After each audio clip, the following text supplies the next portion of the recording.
جیسے ہی انہوں نے یہ کہا، عبد الرحمن تفسونجی کے محفل میں غوث پاک کے وہ مرید جو ہے وہ کھڑے ہوئے پیچھے تھے، اچانک کھڑے ہوئے تو جھٹکے سے کھڑے ہوئے، تو ان کا کمبل جو ہے وہ ان کے کاندھوں سے، ان کے جسم سے نیچے گرا اور فرمایا، اے شیخ اپنی زبان پہ لگام دو، کیا آپ کا مقام شیخ عبد القادر جیلانی سے بھی بلند ہو گیا؟ آپ نے یہ کیا کہا؟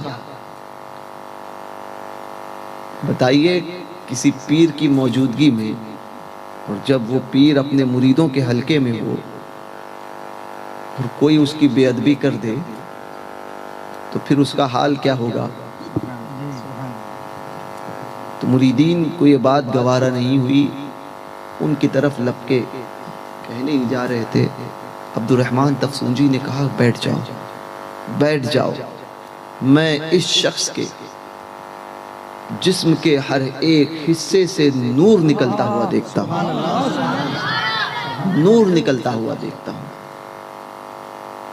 پوچھا گیا، ان سے کہا کہ آپ کمبل تو اوڑھیے، مریدین بیٹھ گئے، ان سے کہا کمبل تو اوڑھیے، انہوں نے کہا کہ فقیر جس چیز کو ایک مرتبہ پھینک دیتا ہے سو پھینک دیتا ہے، پھر اس کو ہاتھ نہیں لگاتا۔ فقیر نے جو پھینک دیا وہ پھینک دیا، اب اسے ہاتھ نہیں لگائے گا۔ وہیں سے خانقاہی سے انہوں نے آواز لگائی اپنی بیوی کو، ان کی بیوی کا نام غالباً فاطمہ تھا، آواز لگائی اور فرمایا، فاطمہ میرا کمبل دو۔ اور یہ گھر جو ہے وہ یہاں سے سامنے کی جو بلڈنگ نظر آ رہی ہے وہ نہیں تھا، 200 میل کی دوری پر تھا، جو تقریباً 250 کلومیٹر سے زیادہ ہوگا، 57.5 مائل 92 کلومیٹر ہوتا ہے، ٹھیک ہے؟ اب 57 سے 4 50 ٹھیک ہے؟ اب یہ 42 کلومیٹر آپ ایکسٹرا کر لیجئے، تو اس حساب سے تقریباً 300 یا 350 جائے گا، 350 کلومیٹر، یعنی 12 دن جانے اور 12 دن آنے، اتنی دوری پر تھا۔ وہیں سے آواز لگائی، واہ غوث اعظم کے مرید خود فرماتے ہیں، ہماری بارگاہ کا انڈا بھی جو ہوتا ہے نا وہ دوسروں کی مرغیوں پر بھاری ہے۔ بہجت الاسرار اٹھا کر دیکھ لیجئے گا، یہ روایت ملے گی، ہماری بارگاہ کا انڈا بھی دوسروں کی مرغیوں پر بھاری ہے۔ غوث پاک ہے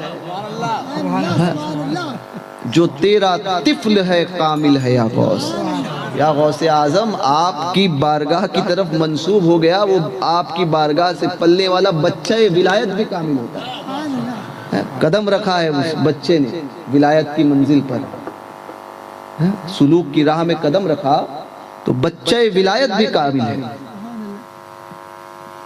تو حضرت انہوں نے وہیں سے آواز لگائی، فاطمہ میرا کمبل دو۔ یہ تو ایک کمال کی آواز لگانا، دوسرا کمال یہ کہ پہنچی 12 دن کی مسافت ہے، 200 میل کی مسافت، 12 دن کا سفر۔ دوسرا کمال کہ غوث پاک کے مرید کے ساتھ جو لگ جاتا ہے وہ بھی باکمال ہو جاتا ہے۔ ان کی اہلیہ نے، مخدومہ فاطمہ نے اس آواز کو سنا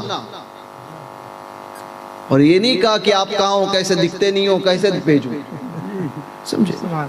وہ کمبل انہوں نے لیا گھر میں، اور گھر کے باہر آنگن میں آئی اور آنگن میں آ کر کمبل ایسا دیا اور کہا لے لو۔ بتاؤ، غوث پاک کی بارگاہ کی طرف منسوب ہو گیا، غوث پاک کا مرید ہو گیا، تو عالم یہ ہے کہ آواز پہنچتی ہے، ہاتھ بظاہر ہوا میں ہے مگر وہ ہاتھ کہاں پہنچ رہا ہے، اس کے ہاتھ کی رفتار اور اس کے ہاتھ کی لمبائی کا اندازہ کوئی نہیں لگا سکتا۔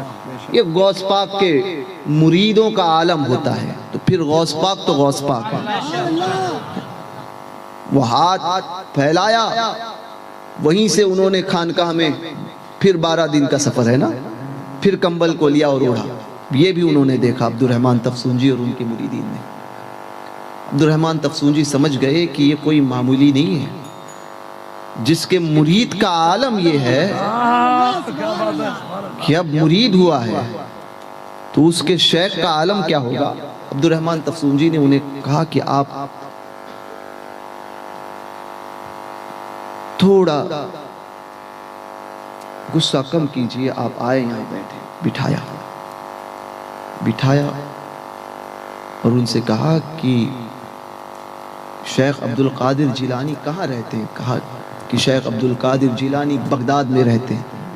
کہا دراصل ایسی بات ہے کہ میں اولیاء کاملین کی محفلوں میں جاتا ہوں، سمجھے؟ جیسے یہ محفل ہے، ایک محفل وہ ہوتی ہے جو اللہ کے ولیوں کی ہوتی ہے، سمجھے، جس میں اولیاء کاملین موجود ہوتے ہیں۔ تو وہ محفل خاص ہوتی ہے، ہم اور آپ نہیں جانتے کہ وہ کہاں ہوتی ہے اور اس محفل میں اولیاء کاملین کون کون پہنچتا ہے اور کیسے پہنچتا ہے۔ تو عبد الرحمن تفسونجی فرمانے لگے کہ وہ محفل اولیاء کاملین کی خاص ہوتی ہے، جس میں عام کو، جو ولی غیر ولی کو اجازت نہیں ہوتی، اور اللہ تبارک و تعالیٰ نے مجھے وہ اذن دیا ہے، مجھے اجازت عطا کی ہے کہ میں اس محفل میں پہنچتا ہوں، سبحان اللہ، میں اس محفل میں جاتا ہوں کہ اس محفل میں دوسرا کوئی نہیں جاتا۔ عرض کی کہ میں نے کبھی اس اولیاء کاملین کی محفل میں، جس محفل میں میں جاتا ہوں، بہت سے اولیاء کاملین آتے ہیں، سب کو میں نام سے جانتا ہوں، مگر میں نے کبھی شیخ عبد القادر جیلانی نام کے کسی ولی کو اس محفل میں نہیں دیکھا، کیا بات ہے، کسی ولی کو اس محفل میں نہیں دیکھا۔ تو وہ بھی غوث پاک کے مرید تھے نا، کہنے لگے مجھے کیا پتا، مگر میرے شیخ عبد القادر جیلانی جیسا کوئی دوسرا نہیں۔ کہا بات تو یہاں تک نہیں، بلکہ اللہ تبارک و تعالیٰ نے ہم ولیوں کے لیے ایک راستہ دیا ہے کہ جس راستے سے عوام نہیں، غیر ولی نہیں، بلکہ صرف اولیاء کاملین گزرتے ہیں۔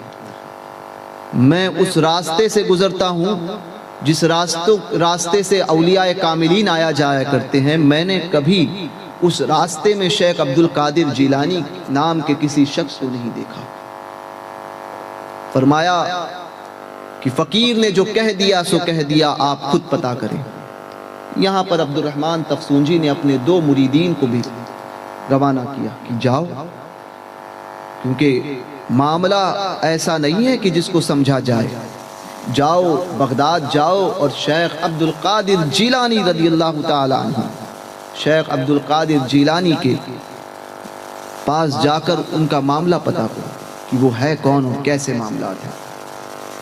اب اور یہ سوالات ہیں، وہ سوالات ان سے پیش کرو۔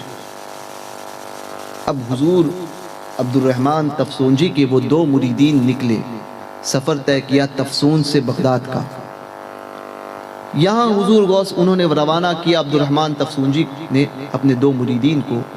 یہاں حضور غوث پاک کچھ لکھ رہے تھے، اور علم کا عالم حضور غوث پاک کے ایسا تھا کہ ایک دن میں 500 فتاوے استفتے آتے تھے، سب کے جواب دیتے تھے، بیک وقت 4 مذاہب پہ فتوے دیتے تھے۔ یہ علم تھا حضور غوث اعظم رضی اللہ تبارک و تعالی عنہ کا۔ لوگ کہتے ہیں کہ صوفیہ الگ ہوتے ہیں، علماء کی راہ الگ ہے۔ امام شافعی سے کسی نے پوچھا کہ ولی عالم ولی ہوتا ہے؟ تو امام شافعی جواب دیتے ہیں کہ اگر عالم ولی نہیں تو دنیا میں کون ولی ہے؟ تو یہاں مراد عالم ربانی ہے، اور اللہ تبارک و تعالی کسی کو دوست بنانے کا ارادہ فرماتا ہے تو سب سے پہلے اسے علم عطا فرماتا ہے۔ اب یہ علم وہ کسبی عطا فرمائے، کسبی سے اس کے مقدر میں ہو یا حبیب کی، یہ اللہ تبارک و تعالیٰ کے فضل و کرم پر۔ کوئی ایسے بھی ہوئے کہ جن کو اللہ تبارک و تعالیٰ نے اپنے کرم سے علم لدنی عطا کیا، جیسے ماضی قریب میں حضرت سیدنا عبدالعزیز دباغ رضی اللہ تعالیٰ، آپ نے حضرت تیغ علی شاہ سرکار کا نام سنا ہوگا، مظفر پور میں سرخائی شریف، بڑے پائے کے بزرگ تھے، وہ بھی اسی طرح سے علم لدنی سے سرشار تھے۔ حضرت تیغ علی شاہ سرکار، بہت سے بزرگ ہوئے ہیں، حضرت شاجی شیر میاں پیلی بھیتی نقشبندی رحمت اللہ تعالی علیہ۔ بہرکیف حضرت غوث پاک یہاں پر لکھ رہے تھے، آنکھ اٹھائی، نظر اٹھائی اور اپنے دو مریدین سے کہا، تفسون سے عبد الرحمن تفسونجی کے دو مریدین چلے ہیں اور ان کے یہ سوالات ہے اور یہ لباس پہنا ہوا ہے اور اس مقام پر وہ تمہیں ملیں گے، تم یہاں سے روانہ ہو، ان کے اس مقام پر پہنچو اور اسی مقام پر ان سے ان کے سوالات کے جوابات دو اور انہیں روانہ کرو۔ باہر غوث اعظم، ایک تو یہ کہ وہاں سے انہوں نے بھیجا یہ جان رہے ہیں، کتنوں کو بھیجا یہ جان رہے ہیں، کیا لباس پہنا ہوگا، کیا حلیہ ہوگا یہ جانتے ہیں، اور پھر وہ کہاں پر پہنچیں گے اور تم سے ملاقات کہاں ہوگی یہ بھی جان رہے ہیں۔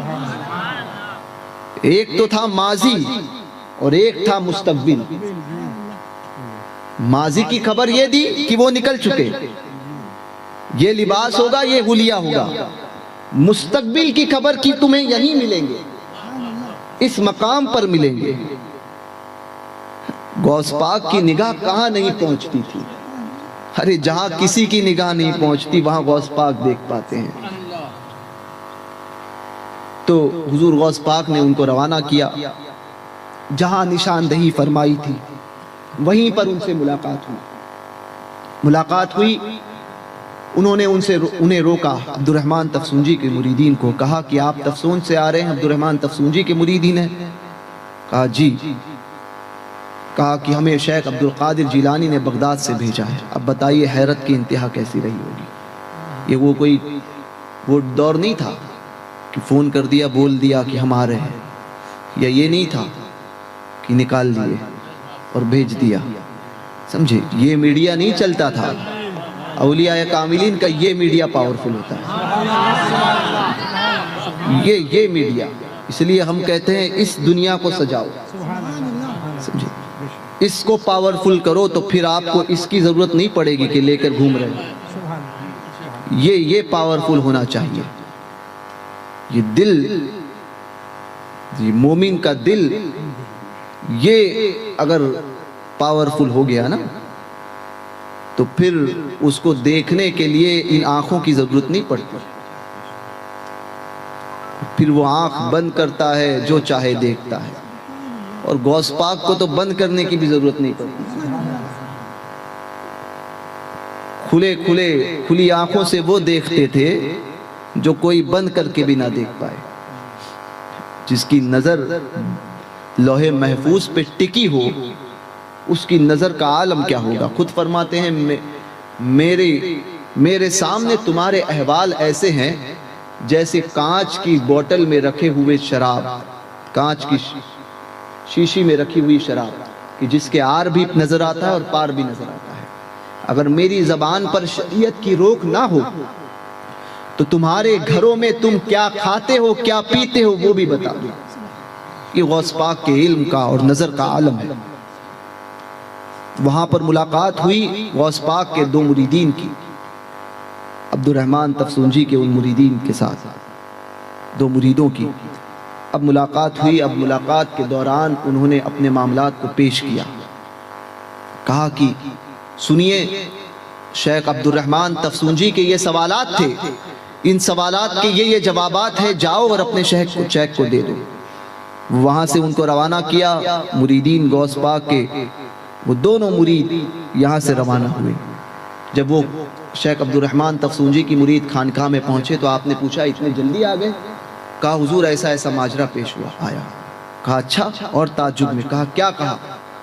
کہا کہ شیخ عبد القادر جیلانی نے یہ کہا ہے کہ آپ کا یہ سوال تھا کہ میں اولیاء کاملین کے محفلوں میں جاتا ہوں، جس راستے سے جاتا ہوں اس راستے سے جس محفل میں جاتا ہوں کبھی میں نے اس میں شیخ عبد القادر جیلانی نام کے کسی ولی کو نہیں دیکھا۔ تو فرمایا کہ سنیے، دیکھتے ہی کیسے عبد القادر جیلانی تم جس محفل میں، تم جس اولیاء کاملین کی محفل میں جاتے ہو، تم جس اللہ والوں کی محفل میں حاضر ہوتے ہو، وہاں دوسرا غیر ولی تو نہیں پہنچتا مگر دوسرا ولی تو پہنچتا ہے۔ وہ غیر ولی کے لیے ناممکن بات ہے، لیکن ولی کے لیے وہ ناممکن نہیں ہے، اس میں ہر دوسرا ولی ہوتا ہے، اس محفل میں ہوتا ہے۔ مگر عبد القادر جس محفل میں جاتا ہے اس محفل میں کوئی دوسرا ولی شریک نہیں ہوتا، وہ تنہا ہوتا ہے۔ اور تمہارا یہ سوال تھا، ہم نے اس راستے پر دیکھا تو شیخ عبد القادر جیلانی کو کبھی نہیں پایا۔ کہا تم جس راستے سے گزرتے ہو اس راستے سے ہر دوسرا ولی گزرتا ہے۔ عبد القادر جس راستے سے گزرتا ہے اس راستے سے دوسرا کوئی نہیں گزرتا۔ عبد القادر جیلانی جس راستے سے گزرتا ہے اس راستے سے دوسرا کوئی نہیں گزرتا۔ اور تم جس اللہ کی محفل کی بات، ولیوں کے محفل کی بات کرتے ہو، تم دیکھتے کیسے؟ عبد القادر جب چلتا ہے تو اللہ تبارک و تعالی اس کے ارد گرد اتنے حجاب لگا دیتا ہے کہ کوئی دوسرا اس کو دیکھ نہیں پاتا، تمہیں پتہ بھی نہیں چلتا کہ عبد القادر جیلانی تمہاری محفل میں کب آیا اور کب آ کر نکل گیا۔ اور پھر کہا کہ تمہارا یہ سوال تھا، یہ سوالات کے جواب دیے۔ اور پھر اب یہ تو سوالات تھے عبد الرحمن تفسونجی کے جس کے جوابات غوث پاک نے دیے تھے۔ اب دیکھیے غوث پاک کی کرامت۔ فرماتے ہیں کہ عبد الرحمن تفسونجی سے کہہ دینا کہ کیا عبد القادر جیلانی کے احسان کو اتنے جلدی بھول گئے؟ کہا احسان؟ کہا بتاؤ، فلاں جگہ فلاں وقت میں فلاں پہاڑی پر اللہ تبارک و تعالیٰ نے تمہیں ولایت عطا کی تھی اور اس بات کا علم تمہارے علاوہ کسی اور کو ہے؟ کہا نہیں، کسی اور کو نہیں۔ یہ بات تو میں نے آج تک کسی پر ظاہر نہیں کی کہ فلاں وقت میں فلاں پہاڑی پر فلاں دن مجھے اللہ تبارک و تعالیٰ نے اس جگہ پہ ولایت عطا کی، میں نے آج تک کسی کو نہیں بتایا۔ فرمایا کہ جس کے وسیلے سے تمہیں ولایت عطا ہوئی تھی وہ بھی عبد القادر جیلانی تھا۔ اور پھر کہا کہ جب تمہیں ولایت